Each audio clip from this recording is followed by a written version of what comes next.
এই মুহূৰ্তত ডাঙৰ খবৰ মিয়াৰ সন্তান হ'ব শিৱসাগৰ জিলাৰ ডিচি। এবাৰ শিৱসাগৰ জিলাৰ ডিচি হ'ব মিয়াৰ সন্তান। প্ৰতিজন মিয়াৰ সন্তানে ভিডিঅ'টো শ্বেয়াৰ কৰা নিজৰ দায়িত্ব। মিয়াক কৰা অন্যায় অত্যাচাৰৰ উত্তৰ দিয়া হ'ব।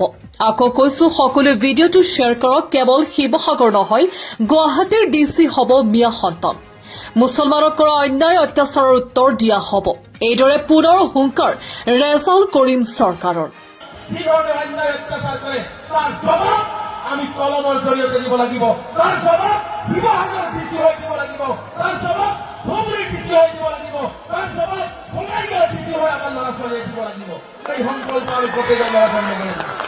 গতিকে মই সকলোকে বিনম্ৰতা আহ্বান জনাইছো, গান শুনক, নাচক, ফূৰ্তি কৰক, আনন্দ কৰক, তাৰ মাজত বেৰত এটা সংকল্প লৈ যাওক যে জীয়াই থবলৈকে আমাৰ ল'ৰা ছোৱালীৰ হাতত, আমাৰ সন্তান হাতত আমি স্কুলৰ বেগ আৰু কিতাপ